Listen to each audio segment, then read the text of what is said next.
In today's gospel, we hear the words, "Go out quickly into the streets and the alleys of the town and bring in here the poor." In Catholic grade school in the 1970s in Maryland, I had a classmate who, along with his family, fled the political turmoil of Cuba and resettled here in the United States. He did very well here, graduated from college, attended seminary, and is now a well-loved and highly respected Catholic priest. A little later in life, in the 1980s, I had another friend, and I was working at the front desk of a hotel, and he was the busboy at the attached restaurant, who also delivered room service to the guests. He too had fled political turmoil. He fled the wars, the violence, and instability of his Central American country to resettle in the United States. And I once asked him how he came to Maryland, and he told me he had walked.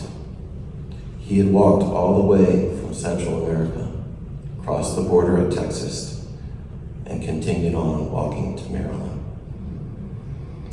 He was in his late teens, a really friendly and hardworking kid. But unlike my friend from Cuba, the busboy was undocumented. Although the hotel and restaurant management looked the other way, there were few workers who felt strongly that this young man should not be given the chance to make it here. They reported him, and one day the police came and took him away. This was an event I personally witnessed, and we never saw or heard from him again. A tale of two immigrants. One gets to stay to pursue his dreams. One gets cast out to an uncertain fate. Again, in today's gospel, we hear, "Go out quickly into the streets and alleys of the town and bring in here the poor." Jesus' words remind me of another quote. "Give me your tired, your poor, your huddled masses, yearning to breathe free." This, of course, is the cry from the Statue of Liberty. I'm also reminded of another quote, sometimes attributed to Father Greg Boyle. "When you have more than you need, build a bigger table, not a higher fence." This year, the U.S. Conference of Catholic Bishops has signed off on a document called "One Part of the Body," and that actually reflects to what we heard in today's first reading. One part of the body, the potential impact of deportations on American Christian families. In this document, they estimated that by the end of this October, hundreds of thousands of forcible removals will have occurred, with more than 10 million people still at risk. An estimated 61% of those are our fellow Catholics. That's 6 million. A familiar number, no? In Germany in the 1930s, many people watched their neighbors rounded up and put on railway cars, never to be seen again. After the war, a common phrase among the Germans was, "Wir haben es nicht gewusst." We didn't know. We didn't know. Will we, as a people of faith, one day say we didn't know? Now, everyone agrees that there are people who come into this country and do bad things, just as many residents of this country do bad things, so we can never overlook justice.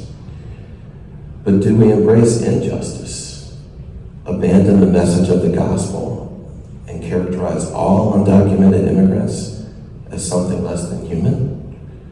How does creating detainment camps with unbearable conditions and to brag about these places fit in with "Give me your tired, your poor, your huddled masses, yearning to breathe free"?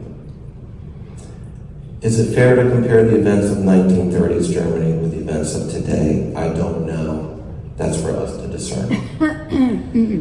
I've been reluctant to give this reflection because I don't want to appear to be making a political statement, but a stronger voice, a voice of conscience.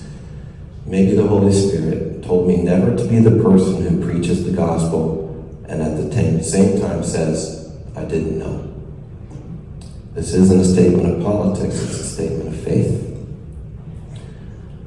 On October 23rd, Pope Leo said, referring to migrants, even more inhuman measures are being adopted, even celebrated politically, that treat these, quote, undesirables, unquote, as if they were garbage and not human beings. That's coming from the Pope.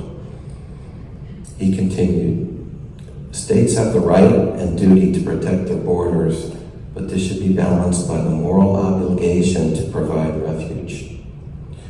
For Christians, the Pope said, God is love, and he creates and calls us to live as brothers and sisters. As Jesus said in today's gospel, go out quickly into the streets and alleys of the town and bring in near the poor. So let's build a bigger table and not a higher fence.